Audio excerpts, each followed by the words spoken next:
नमस्कार मंडळी, मी संदीप गोसावी शिक्षण संक्रमण शैक्षणिक स्टुडिओमध्ये आपलं सर्वांचं हार्दिक स्वागत करतो. मंडळी, सर्वप्रथम मी राज्याचे माननीय मुख्यमंत्री नामदार देवेंद्रजी फडणवीस साहेबांचे मनपूर्वक अभिनंदन करतो. कारण की नुकत्याच पार पडलेल्या पावसाळी अधिवेशनाच्या शेवटच्या टप्प्यात त्यांनी बोगस शालार तायडी घोटाळ्यावर राज्यव्यापी एसआयटी चौकशी त्या ठिकाणी लागू करण्याची आणि नेमण्याची घोषणा त्यांनी त्या ठिकाणी केलेली. आता कोणतीही घोषणा म्हणजे हजारो या ठिकाणी जे निष्पाप शिक्षक आहे यांच्या आशेचा किरण त्या ठिकाणी आहे. आता ही जी घोषणा आहे याच्यामध्ये या ऐतिहासिक निर्णयाचे आम्ही सर्व शिक्षक मंडळी या ठिकाणी स्वागत करतो. मंडळी, आजचा कार्यक्रम आपण जो सुरू करतो आहे कारण अजूनही अनेक शिक्षक न्यायाच्या त्या ठिकाणी प्रतीक्षेत आहेत आणि दोषी मात्र अजूनही सत्तेच्या सावलीत सुरक्षित आहेत. तर मंडळी, याच्यामध्ये बऱ्याच दिवसापासून पुन्हा एकदा तोच ज्वलंत प्रश्न आपल्या समोर त्या ठिकाणी उभा आहे. तोच अन्याय आहे, तीच वेदना आहे आणि अजूनही मिळालेला नाही तो न्याय. निष्पाप शिक्षकांचे पगार आजही त्या ठिकाणी थांबलेले आहेत आणि ह्या अन्यायाला कारणीभूत त्या ठिकाणी असलेले बोगस शालार आयडी घोटाळ्याचे भयंकर रूप हळूहळू उघड होत चालले आहे. मंडळी, पण दोषींवर कारवाई कधी हा प्रश्न सामान्य जनतेच्या मनात त्या ठिकाणी आहे आणि बळी गेलेल्यांना न्याय केव्हा? आज आपण पुन्हा या प्रकरणाकडे त्या ठिकाणी बोट दाखवणार आहोत. प्रामाणिक शिक्षकांचा आवाज शासनाच्या कानावर त्या ठिकाणी पोहोचवणार आहोत. महाराष्ट्राच्या शैक्षणिक क्षेत्रात अलीकडेच घडलेला जळगाव जिल्ह्यातील बोगस शालार तायडी घोटाळा हा एक गंभीर आणि कलंकित त्या ठिकाणी करणारा प्रकार ठरला आहे.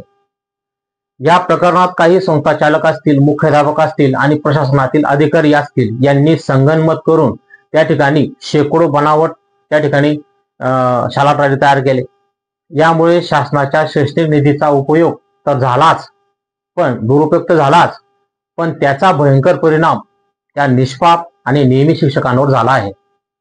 आज या प्रकरणात दोषी असलेल्या व्यक्तींवर कारवाईचा मार्ग सुरू आहे, परंतु या कारवाईच्या नावाखाली कोणत्याही चौकशीशिवाय कोणताही कायदेशीर आदेश न देता शेकडो नियमित असतील, जुने सेवा बजावत असलेले शिक्षक असतील, शिक्षकेतर कर्मचारी असतील यांचे वेतन त्या ठिकाणी थांबवण्यात आलं आहे.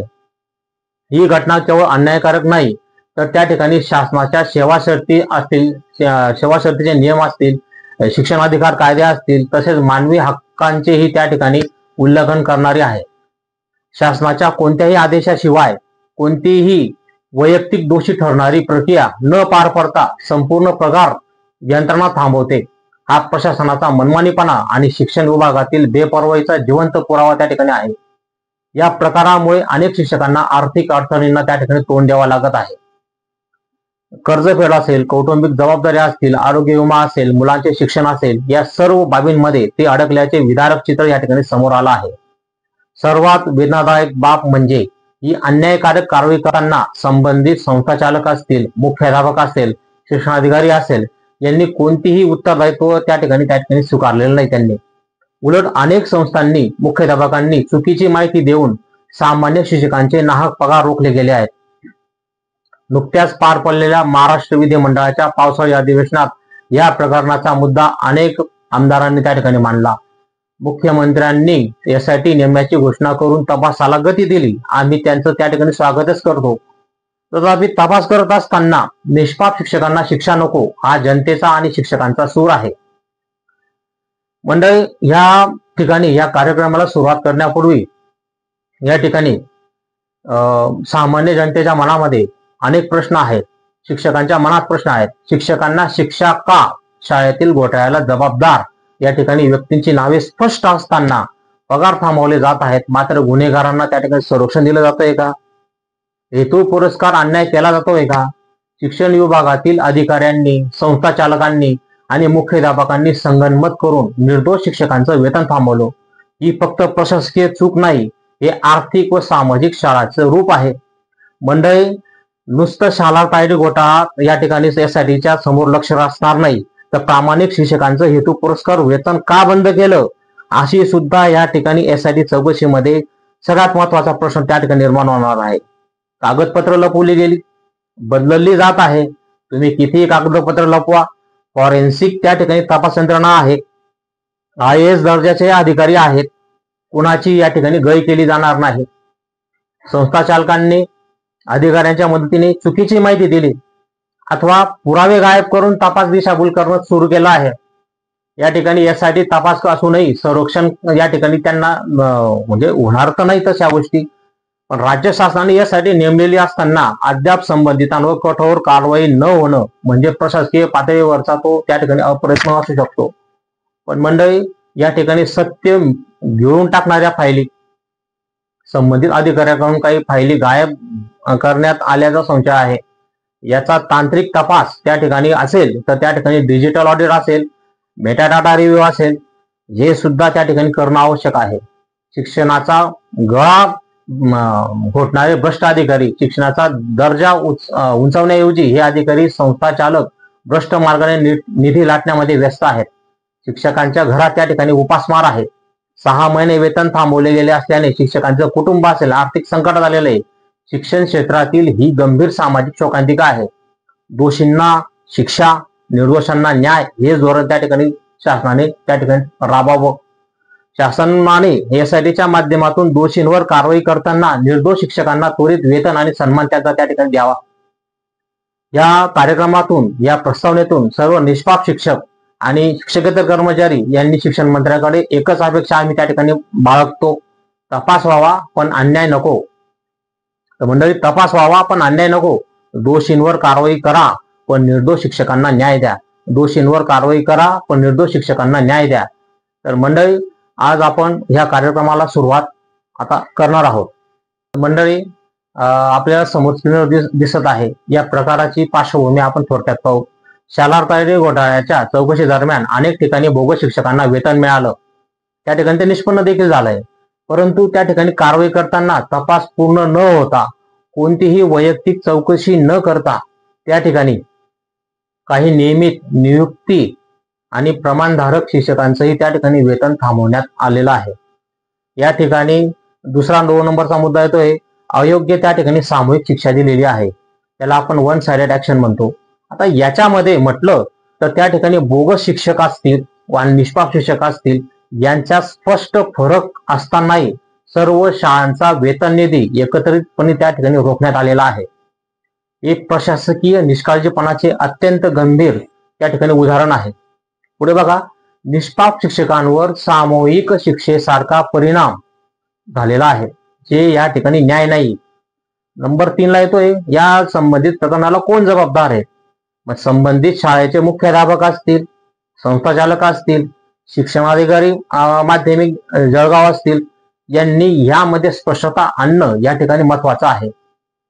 कारण की या ठिकाणी या संदर्भात चौकशी केली, या संदर्भात ना चौकशी ना केली, ना प्रामाणिक त्या ठिकाणी शिक्षकांची यादी पाठवली गेली, ना शासनाकडे त्या ठिकाणी अपवाद त्या ठिकाणी मागितले गेले. यांनी फक्त स्वतःची हुकुमशाही त्या ठिकाणी राबवली. शिक्षणाधिकारी जिल्हा परिषद असतील, संस्था चालक असतील, मुख्याध्यापक असतील, यांचं संगनमत करून हा सर्व कार्यक्रम चालू आहे. पण मंडळी, याच्यामधून जे बक्ष होणार नाहीयेत यांना या ठिकाणी शिक्षा होईलच. एसआयटी चौकशीमध्ये हा मुद्दा गाजणारच आहे. वेतन थांबवण्याचे कायदेशीर त्या ठिकाणी अपायकारक परिणाम आहेत. कारण की शिक्षक सेवा सरती कायदा आपल्याला काय सांगतो, GR काय सांगतात, शिक्षकांचं वेतन थांबवण्यासाठी कारण दिलेले असावे लागतात. यांनी कुठल्याही प्रकारचे कारण दिलेले नाहीयेत. चौकशी प्रक्रियेची माहिती शिक्षकास त्या ठिकाणी द्यावीच लागते आहे. मग शिकवण थांबवण्यापूर्वी शिकवणं थांबवण्यापूर्वी शिक्षकांचं उत्तर विचारलं गेलं पाहिजे. मात्र ह्या प्रकारात शिकवण सुरू असूनही वर्गात शिक्षकांचं शिकवणं चालू आहे, शाळा चालू आहे, विद्यार्थ्यांचं त्या ठिकाणी शैक्षणिक नुकसान शिक्षक करत नाहीयेत, तरी सुद्धा त्या शिक्षकांचा या ठिकाणी पगार थांबवला गेला. हे श्रम कायद्यासही त्या ठिकाणी अपवाद आहे. नंतर बघा, पुढचा मुद्दा येतो स्क्रीनवर, 5वा मुद्दा येतो आहे मानसिक, आर्थिक आणि कौटुंबिक त्रास त्या ठिकाणी दिला जातोय. शिक्षकांचं 6 महिने वेतन त्यांनी थांबवलं. त्यामुळे या ठिकाणी जळगाव जिल्ह्यामधले जे शिक्षक आहेत, अन्यायग्रस्त शिक्षक आहेत, नियमित शिक्षक आहेत, जुने शिक्षक आहेत, त्यांचे कर्जाचे हप्ते, मुलांच्या फी थांबल्या. आर्थिक अडचणींमुळे वैयक्तिक त्यांचं आयुष्य सुद्धा कोलमडलं आहे. त्या ठिकाणी त्या शिक्षकांना मनस्ताप होतो आहे, त्या ठिकाणी ते तणावात आहेत. एवढंच काय, आमच्यापैकी काही शिक्षक बांधव आत्महत्याच्या विचारापर्यंत सुद्धा पोहोचणारे शिक्षक या ठिकाणी आहेत. तर 6वा मुद्दा येतोय प्रभाव शैक्षणिक कार्यावर होतोय. आर्थिक तणावामुळे त्या शिक्षकांची स्वतःची कामगिरी त्या ठिकाणी ते नीट बजावू शकत नाहीयेत. विद्यार्थी असतील, पालक असतील, यांनाही याचा अप्रत्यक्ष त्या ठिकाणी फटका बसतो आहे. कारण की शिक्षण गुणवत्ताच त्या ठिकाणी धोक्यात आलेली आहे. मग जळगाव जिल्ह्यामध्ये हा जो प्रकार सुरू आहे याच्याकडे या ठिकाणी प्रशासनाने तात्काळ लक्ष देणं गरजेचं आहे. आता याच्यामध्ये सगळ्यात महत्वाचं, शिक्षक संघटनांनी असतील, सामाजिक कार्यकर्त्यांनी असतील, या ठिकाणी अनेक प्रकारचे त्या ठिकाणी शिक्षणाधिकारी कार्यालयासमोर त्या ठिकाणी धरणे आंदोलन केलेले आहेत. अनेक वेळा शिक्षणाधिकारी माध्यमिक यांना त्यांनी प्रत्यक्ष अप्रत्यक्षपणे कळवलेलं आहे, पण त्यांनी आजपर्यंत कुठलीच ठोस त्या ठिकाणी कारवाई केलेली नाही. 7वा मुद्दा येतोय बघा, शासनाचे काय धोरण, काय कारण अपेक्षित आहेत. बघा याच्यामध्ये तात्काळ वेतन पूर्ववत करणं शासनाकडून आमच्या कर्मचाऱ्यांची मागणी आहे. ज्यांच्यावर दोष सिद्ध झालेला नाही त्यांचे वेतन त्या ठिकाणी तातडीने सुरू करणं महत्वाचं आहे. मुख्याध्यापक असतील, संस्थाचालक असतील, संबंधित शिक्षणाधिकारी असतील, यांना तुम्ही जबाबदार धरणं महत्वाचं आहे. ज्यांनी विलंब केला, चुकीची माहिती तुम्ही शासनाला पडतवली, शासनाला दिली, शासनाची सुद्धा दिशाभूल त्यांनी केलेली आहे, त्या ठिकाणी चौकशी पूर्ण होईपर्यंत वेतन स्थगन बेकायदेशीर आहे आणि त्या संदर्भात त्यांनी GR सुद्धा त्या ठिकाणी प्रसिद्ध करणं महत्वाचं आहे. संपूर्ण प्रकार हा जो आहे याच्यासाठी SIT किंवा स्वतंत्र चौकशी समितीद्वारे त्या ठिकाणी फेरतपास असेल. आणि पुढचा मुद्दा येतो बघा, निष्पाप शिक्षकांना त्या ठिकाणी क्लीन चिट देणं महत्वाचं आहे. कारण की शासन निर्णय आपल्याला काय सांगतात, GR काय सांगतात आपल्याला, ते प्रसिद्ध केले गेले पाहिजे. वेतन सुरळीत करण्यासाठी त्या ठिकाणी स्पष्ट गाईडलाईन प्रशासनाने त्या ठिकाणी आम्हाला दिल्या गेल्या पाहिजेत. आता याच्यामध्ये म्हटलं तर पुढचा मुद्दा येतो बघा, निष्पाप नियमित शिक्षकांचं वेतन बेकायदेशीरपणे थांबवलं. माननीय शिक्षण मंत्री असतील, माननीय मुख्यमंत्री असतील, स्थानिक आमदार असतील, यांनी तात्काळ याच्यामध्ये दखल घेणं महत्वाचं आहे. याच्यामधले मुख्य मुद्दे म्हटले तर बघा, स्क्रीन राहत आहेत. पहिला मुद्दा येतोय, तपास अपूर्ण असूनही कारवाई त्या ठिकाणी झालेली नाहीये. शालार तायडे घोटाळ्यातील दोषी ठरलेले शिक्षक अल्पसंख्याक आहेत ते, मात्र चौकशी पूर्ण होण्याआधीच संपूर्ण शाळांचं त्या ठिकाणी वेतन रोखून गेलेलं आहे. म्हणजे आता 20-25 वर्ष आम्हाला झालेली आहेत, आमच्या शिक्षक मंडळींना झालेली आहेत, कर्मचाऱ्यांना झालेली आहेत. ज्यांनी जे शिक्षक भरले त्यांच्या वयापेक्षाही जास्त अनुभव आमच्यासारख्या शिक्षकांना त्या ठिकाणी आहे. यात अनेक नियमित असतील, मान्यता प्राप्त सेवा शर्तीतील शिक्षक त्या ठिकाणी भरले गेलेले आहेत. आता याच्यामध्ये 2 नंबरचा मुद्दा बघा, प्रशासनाचा हलगर्जीपणा ज्यात दिसतोय. शाळा मुख्याध्यापक, संस्थाचालक आणि शिक्षणाधिकारी यांनी यादी सादर करताना निष्पाप शिक्षकांचे नावेही थेट वेतन थांबवण्यात त्या ठिकाणी टाकली गेली. त्यांच्याकडून त्यांनी वेतनच त्या ठिकाणी त्यांचं थांबवून दिलं आहे. कोणतीही वैयक्तिक सुनावणी न घेता, कोणतेही लेखी आदेश न देता यांनी एकतर्फी निर्णय त्या ठिकाणी घेतला गेला. यासाठी चौकशी लागेल. या बोगस शाळा तायडीचा घोटाळ्याचा तपास समोर येईलच, पण पहिला हाच प्रश्न सर्वात समोर येईल की त्या ठिकाणी निष्पाप आणि प्रामाणिक शिक्षकांचं, जुन्या शिक्षकांचं वेतन थांबवण्याचा यांना हक्क आणि अधिकार कोणी दिलेला आहे. आता बघा 3 नंबरचा मुद्दा येतोय, वेतन स्थगन हे कायदेशीर नाहीये. तर त्या ठिकाणी MFS कायदा काय सांगतो आपल्याला, GR काय सांगतात, कामगार कायदे काय सांगतात. शिकवणं चालू आहे, शाळा चालू आहेत, विद्यार्थ्यांचं ना अध्यापन करणं चालू आहे, तरी त्या ठिकाणी तुम्ही वेतन थांबवू शकत नाही. तरी शिक्षण खाते त्या ठिकाणी मौन आहे. मग आता या ठिकाणी 4 नंबरचा मुद्दा येतोय, निष्पाप शिक्षकांचं दुःख म्हटलं तर त्या ठिकाणी त्यांचा घर कर्ज असेल, बँकेचं कर्ज असेल, कुटुंबाची जबाबदारी असेल, यामुळे शिक्षक प्रचंड अडचणीत त्या ठिकाणी आलेले आहेत. काही शिक्षक मानसिक तणावात असतील, काही जणांना आरोग्याच्या समस्या उद्भवल्या आहेत, त्यांचं सुद्धा आरोग्य त्या ठिकाणी धोक्यात आलेलं आहे. शासनाकडे आमच्या मागण्या ह्याच असतील की त्या नियमित शिक्षकांचं, जुन्या शिक्षकांचं, जळगाव जिल्ह्यात भर शिक्षक आहेत, त्यांचं तात्काळ वेतन त्या ठिकाणी पूर्ववत केलं गेलं पाहिजे. ज्यांच्यावर चौकशी प्रलंबित आहे पण कोणताही त्या ठिकाणी दोष सिद्ध झालेला नाही, यांच्या बाबतीतही तोच नियम लागू होतो. पण जुने शिक्षक, ज्या शिक्षकांना जुन्या चेअरमनांनी त्यांना नियुक्त्या दिल्या, त्यांचे 25-25 वर्ष त्यांना सेवा काळ त्यांचा पूर्ण झालेला आहे, त्यांचे सुद्धा नियमित वेतन बंद करण्याचा अधिकार त्या मुख्याध्यापकांना आणि त्या संस्थाचालकांना कोणी दिला. नियमित शिक्षकांची स्वतंत्र यादी तयार केली गेली पाहिजे, त्यांचं वेतन स्वतंत्रपणे त्या ठिकाणी सुरू केलं गेलं पाहिजे. त्या ठिकाणी त्या शाळांचे मुख्याध्यापक असतील, संस्थाचालक असतील, शिक्षणाधिकारी असतील, यांची जबाबदारी त्या ठिकाणी ठरवून त्यांच्यावर योग्य ती कारवाई करावी. त्यांना वाटत असेल की आमचं काहीच होत नाहीये, ते गप्पाही मारतायत, पण त्यांना आम्ही थेट इशारा देतो आहे, आम्ही सुद्धा स्वस्थ बसणार नाही. आम्ही शेवटच्या क्षणापर्यंत लढणार आहोत. चौथा प्रकार येतो याच्यात बघा, या प्रकरणात SIT किंवा स्वतंत्र समिती नेमून निष्पाप आणि दोषी याच्यामध्ये त्या ठिकाणी स्पष्टता तर येणारच आहे. तर याच्यामध्ये 5वा नंबरचा मुद्दा येतोय, पावसाळी अधिवेशनामध्ये त्या ठिकाणी चर्चा झाल्या, तात्काळ निर्णय झाले, शासन निर्णय त्यांनी त्या ठिकाणी जाहीर केला गेला पाहिजे प्रशासनाकडून. आता सार्वजनिक भावना म्हटल्या तर याच्यामध्ये शिक्षक संघटना आहेत, जळगाव जिल्ह्यातील सामाजिक कार्यकर्ते आहेत, पालक आहेत, जनतेतून संताप त्या ठिकाणी व्यक्त होत आहे. कारण की शिक्षकांच्या पिढ्यांना अन्याय करणारे हे कृत्य थांबवावे ही जोरदार मागणी त्या ठिकाणी समाज माध्यमातून सगळ्यांसमोर येत आहे.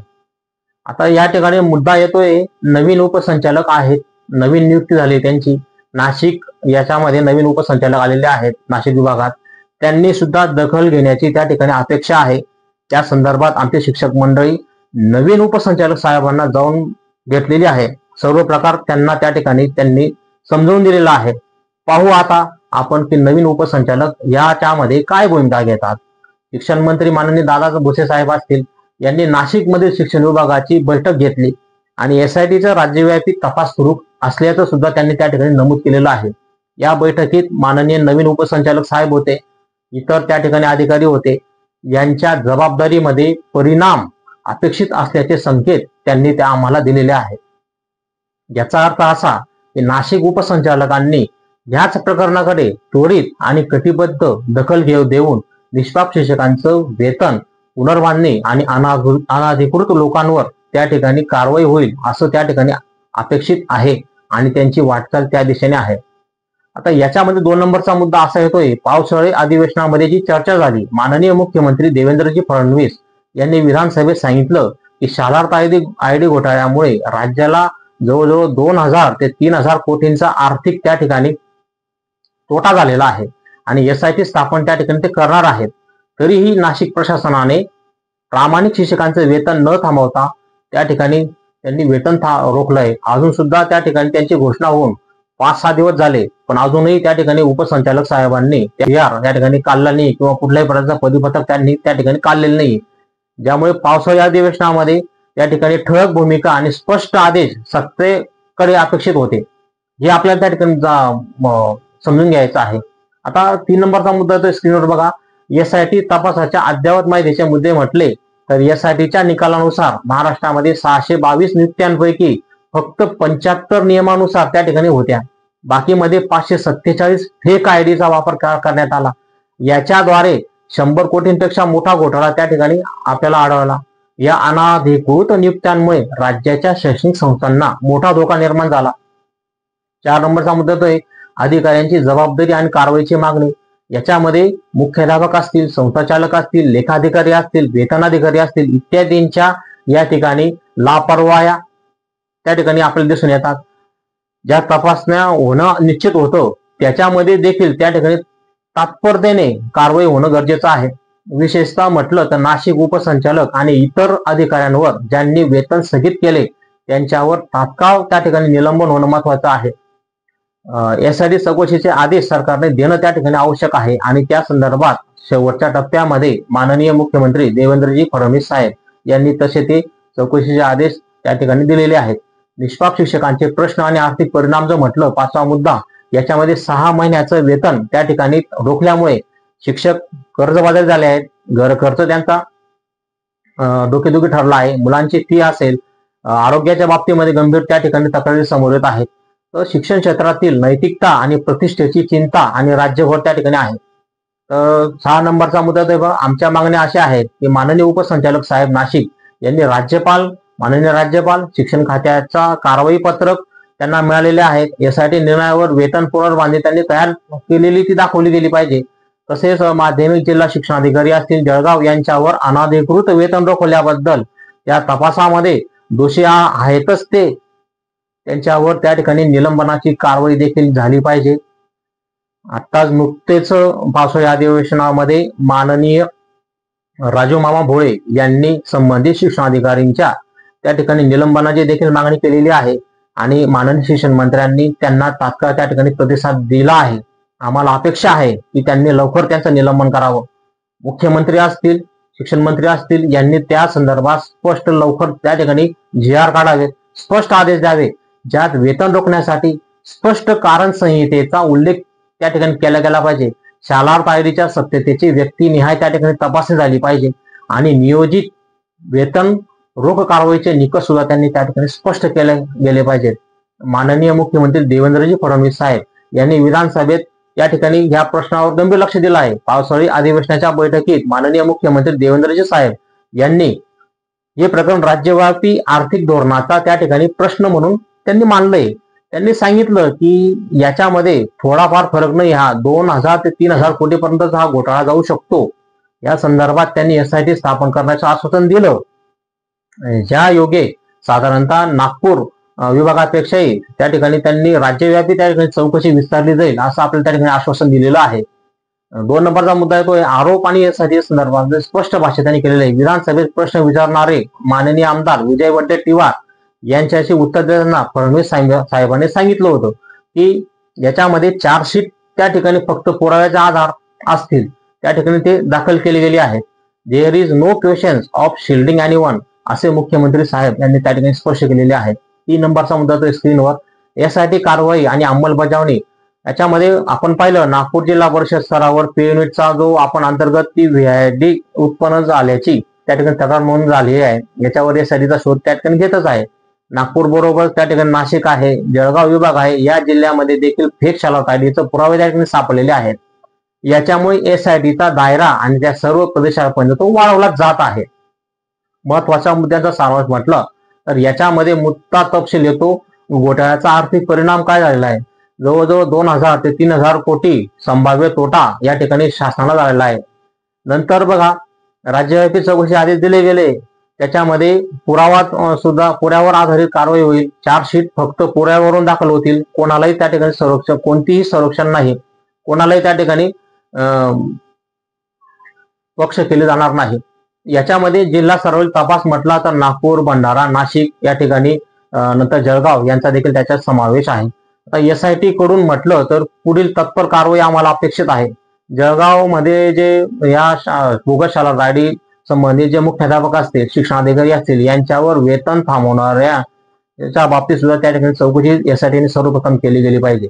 कारण की निष्पाप शिक्षकांचं वेतन ताबडतोब पुनर्स्थापित होणं महत्वाचं आहे असे आम्हाला SIT चौकशीला आम्ही मागणी करत आहोत. ज्यांच्यावर कोणतंही आरोप प्रक्रिया त्या ठिकाणी सुरू नाही अशा शिक्षकांचं वेतन त्यांनी तात्काळ चालू करावं.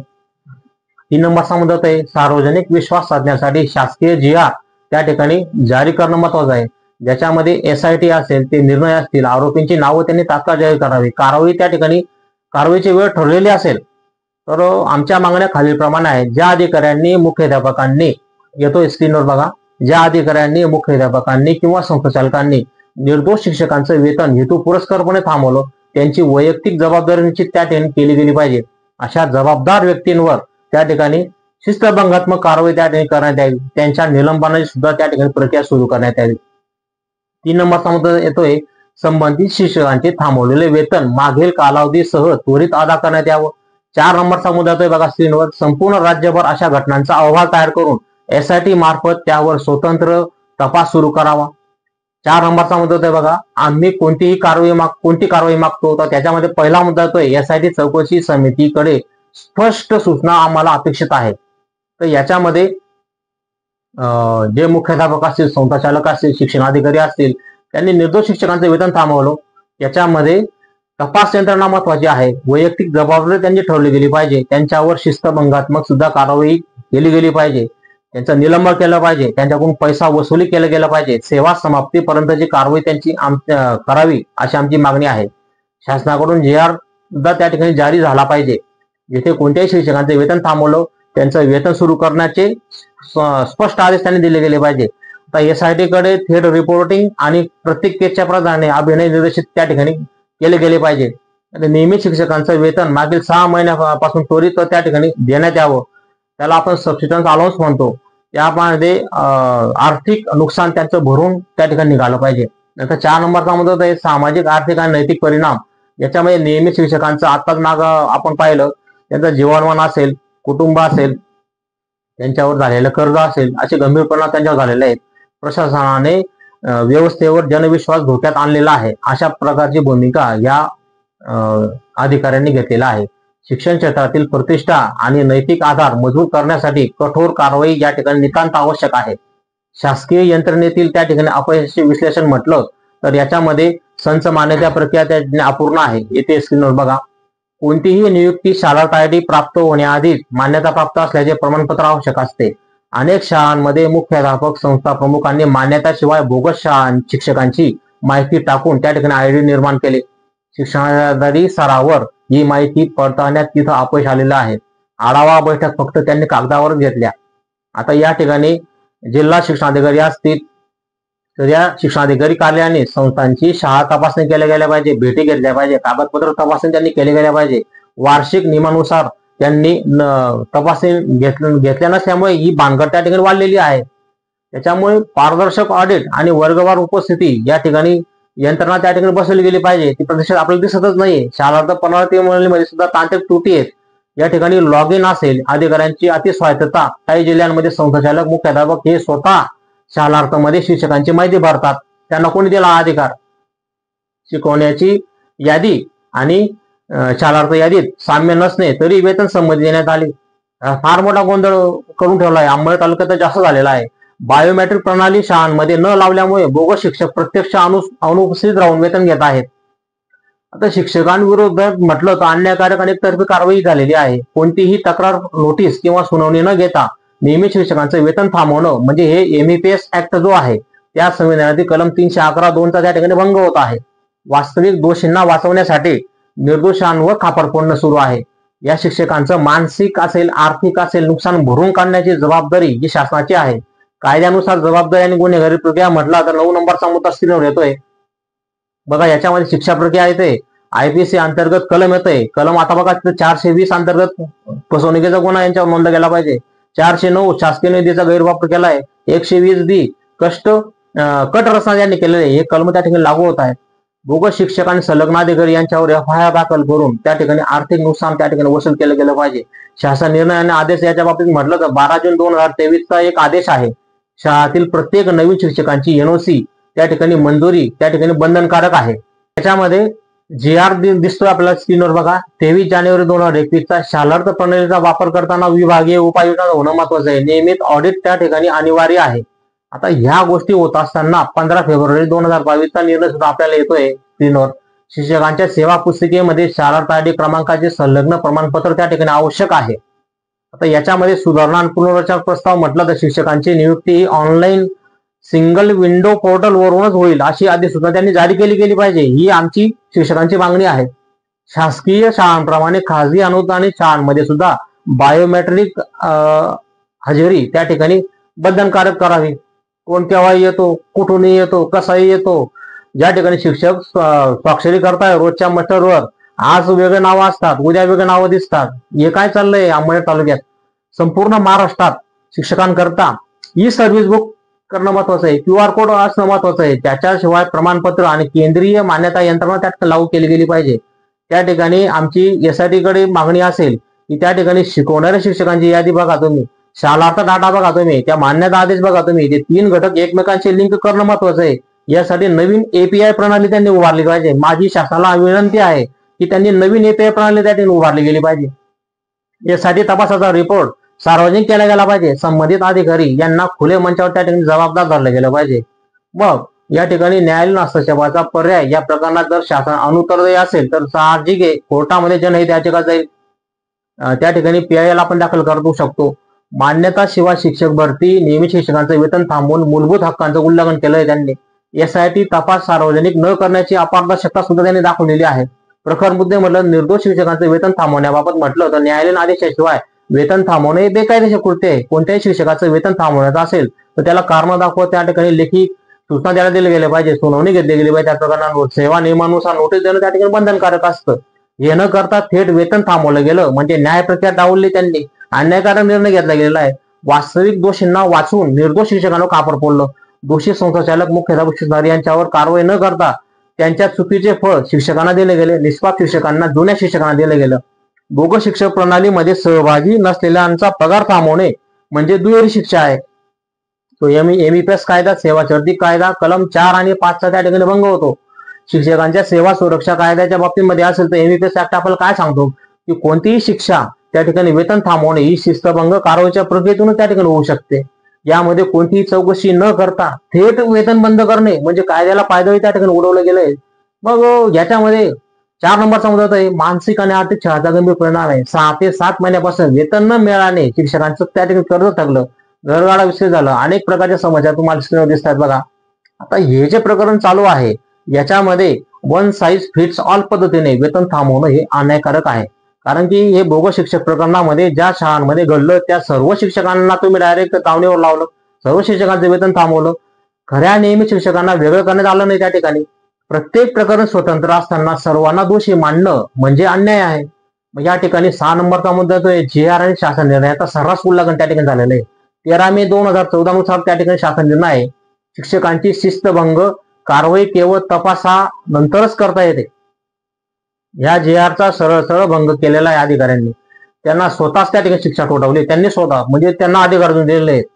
म्हणजे हे तर ते इंग्रजांच्या काळात सुद्धा नव्हतं, अशी कंडिशन आज झालेली आहे. शासनाच्या यंत्रणेशी त्या ठिकाणी प्रामाणिक शिक्षक दुरावले गेलेले, सरकारच्या नियमांनी काम करणारे वेळेवर उपस्थित राहणारे शिक्षक दोषी ठरले आहेत त्या ठिकाणी. म्हणून मी शासनाला विनंती करतो, तुम्ही तिकडे या ठिकाणी शिक्षकांच्या जळगाव जिल्ह्याच्या शिक्षकांकडे तुम्ही प्रश्नांकडे लक्ष द्या. जे शिक्षणाधिकारी तुम्ही बसवलेले आहेत जळगाव जिल्ह्यावर त्यांची सुद्धा तुम्ही त्या ठिकाणी कसून चौकशी करा. सत्य समोर सर्व येईल. कुठल्या कागदाची तुम्हाला गरज पडणार नाही, आमच्याकडून कागद देण्याची सुद्धा गरज पडणार नाही. शिक्षणाधिकारी एवढे अन्याय करतायत जळगाव जिल्ह्यातील शिक्षकांवर, ते तुम्हाला ऑटोमॅटिक सगळं समजेल. ज्यामुळे भविष्यामध्ये शिक्षकांमध्ये भय, असुरक्षितता आणि शासनाप्रती अविश्वास निर्माण होणार नाही. कारण की शिक्षकांवरील समाजात त्या ठिकाणी अपकीर्तीचा धोका निर्माण झालेला आहे. बोगस आयडी घोटाळ्यात नाव नसताना देखील पगार न मिळाल्याने शिक्षकांबद्दल पालक असेल समाजामध्ये गैरसमज पसरले गेलेले आहे. शिक्षकांना चोर, बनावट, अपात्र ठरवण्याचं काम थेट शासनाच्या चुकीमुळे त्या ठिकाणी झालेलं आहे. हक्काच्या पगारासाठी शिक्षकांना भीक मागावी लागते. दर महिन्याला कार्यालयाला फेऱ्या माराव्या लागतायत, अर्ज द्यावा लागतोय, विनंती द्यावा लागतंय. कोणताही निर्णय त्या ठिकाणी शिक्षणाधिकारी माध्यमिक जळगाव हे जिल्ह्याभरातल्या आलेल्या शिक्षकांना सहानुभूतीची सुद्धा त्या ठिकाणी भूमिका ते घेत नाहीयेत. मग ते म्हणतात प्रोटोकॉल वापरा. आता काय प्रोटोकॉल वापरला गेला पाहिजे? यामध्ये तुम्ही सांगा काय प्रोटोकॉल वापरला गेला पाहिजे? त्यांचा हक्काचा पगार त्या मागण्यासाठी जातात तर ते म्हणतात प्रोटोकॉल वापरा. कर्ज काढून घर चालवणं, शिक्षकांच्या प्रदेशाला बाधा पोचवली त्या ठिकाणी गेलेली आहे. शिक्षण गुणवत्ता धोक्यात आलेले, शिक्षक तणावाखाली असल्यामुळे शाळेतील अध्यापन सुद्धा गुणवत्ता खालवत आहे. विद्यार्थी असतील, पालक असतील, समाज असेल याच्यावर त्या ठिकाणी दूरगामी परिणाम होत आहेत. शिक्षण क्षेत्राची जी विश्वासार्हता आहे ती धोक्यात आलेली आहे. या प्रकारामुळे अनुदानित शाळा असतील, शिक्षक असतील, प्रशासन याबद्दल जनतेचा विश्वास डळमळीत झालेला आहे. तात्काळ मागण्या, कॉल टू ऍक्शन म्हटलं तर त्या ठिकाणी निर्दोष शिक्षकांचा पगार तात्काळ सुरू करावा. ज्यांच्या चुकीमुळे हे घडले अशा दोषींवर SIT तपासाअंतर्गत गुन्हे नोंदले गेले पाहिजेत. नंतर भविष्यात वेतन थांबवताना चौकशी, सुनावणी आणि वैयक्तिक जबाबदारी ठरवून निर्णय घेतला गेला पाहिजे. शिक्षकांचा मानसिक त्रास असेल, आर्थिक नुकसान भरपाई असेल, याच्यासाठी विशेष निधी सवलती त्या ठिकाणी जाहीर केल्या गेल्या पाहिजे.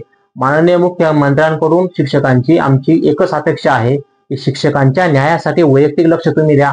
माननीय मुख्यमंत्री यांनी बोगस शालर ID घोटाळ्यावर यासाठी नेमण्याची घोषणा केली, ते सकारात्मक पाऊल उचललं. परंतु आता निर्दोष शिक्षकांचं वेतन थांबवल्याचा मुद्दाही तितकाच गांभीर्याने घेणं त्या ठिकाणी अपेक्षित आहे. 2 नंबरचा मुद्दा जो आहे, निर्दोष शिक्षकांचे वेतन तात्काळ सुरू करण्याचे स्पष्ट आदेश त्यांनी दिले गेले पाहिजे. शिक्षण खात्याने चुकीच्या कल्पनांवर आधारित पद्धतीने वेतन थांबवलं आहे. मुख्यमंत्री कार्यालयातून सर्व विभागीय शिक्षण उपसंचालकांना स्पष्ट निर्देश दिले गेले पाहिजे की फक्त दोष सिद्ध झालेल्या तेच वेतन त्या ठिकाणी थांबवा. दोषी अधिकाऱ्यांवर कठोर कारवाई त्या ठिकाणी केलीच पाहिजे. तुम्ही ज्या अधिकाऱ्यांनी तपासाशिवाय पगार थांबवण्याचं धाडस केलं त्यांची हिंमत वाढते. पगार थांबवण्याचे आदेश त्यांनी दिले. त्यांच्यावर प्रशासनाकडून वैतनिक शिक्षण सेवा कायदा आणि तत्सम कायद्याअंतर्गत तुम्ही चौकशी करा, त्यांच्यावर कलम लावा, त्यांना घरी पाठवा. वेतन थांबवण्यामुळे झालेले नुकसान आमचं भरून ठेवलं गेलं पाहिजे. 6 ते 8 महिने पगार न मिळाल्यामुळे शिक्षक कर्जबाजारी झालेले आहेत. सरकारने एकरकमी पगार अदा करून नुकसान भरपाईचे आदेश त्यांनी दिले गेले पाहिजे. शिक्षकांच्या आत्मसन्मानाचं त्या ठिकाणी रक्षण केलं गेलं पाहिजे. बोगस प्रकरणांचा शिक्का प्रामाणिक शिक्षकांवर बसतोय. मुख्यमंत्री म्हणून प्रसिद्ध माध्यमातून स्पष्ट वक्तेपणा दाखवून शिक्षकांना समाजापुढे सन्मान मिळवून द्यायचं काम माननीय मुख्यमंत्र्यांनी करावं. SITचं चौकशीचं स्वरूप सुद्धा त्यांनी स्पष्ट केलं गेलं पाहिजे.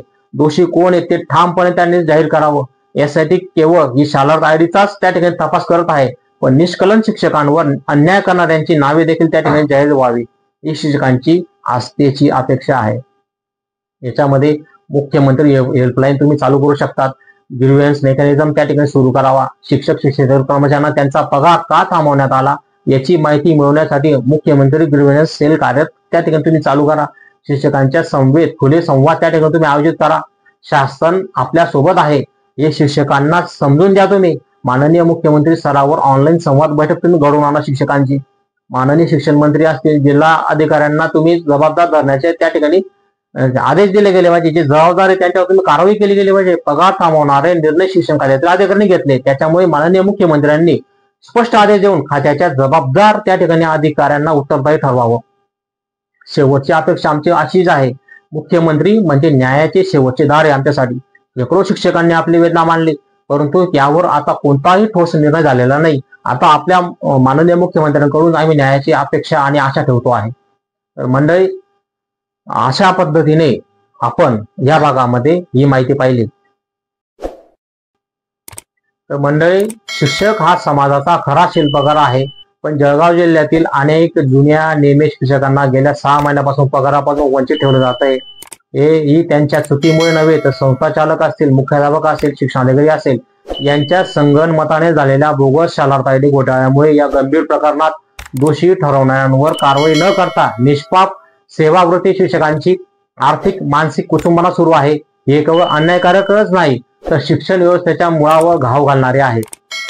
याच्यामध्ये नुकत्याच पार पडलेल्या पावसाळी अधिवेशनात हा मुद्दा विधिमंडळात मांडला गेला. एसआयटी चौकशीची घोषणा राज्य सरकारकडून करण्यात आली. ही आमच्यासाठी स्वागतार्ह बाब आहे. मात्र केवळ चौकशी पुरी नाही तर दोषींवर तात्काळ कारवाई आणि शिक्षकांचे थांबवलेले वेतन तात्काळ करणे हीच या लढ्याची खरी मागणी आहे. राज्याचे माननीय मुख्यमंत्री, शालेय शिक्षण मंत्री असतील, तसेच नव्याने रुजू झालेले शिक्षण उपसंचालक नाशिक साहेब असतील, यांनी सुद्धा त्वरित ठोस निर्णयाची त्या ठिकाणी शिक्षकांची अपेक्षा आहे. ही केवळ शिक्षकांची लढाई नाही, शिक्षण संस्थेच्या विश्वासार्हतेची सुद्धा त्या ठिकाणी लढाई आहे. या ठिकाणी या कार्यक्रमाचा समारोप करण्यापूर्वी मी रचलेली एक चाळवळ आपल्या समोर मांडतो. शिक्षक रडतो पण आवाज थांबतो. शिक्षक रडतो पण आवाज थांबतो. न्यायासाठी तो शाळा बंद नाही करत. न्यायासाठी तो शाळा बंद नाही करत. धोरणे चालतात भ्रष्टाचाराच्या बाजूने. धोरणे चालतात भ्रष्टाचाराच्या बाजूने. पण शिक्षणासाठी लढणारे थांबत नाहीत. मंडळी, तूर्त इतकेच. तोपर्यंत जय हिंद, जय महाराष्ट्र.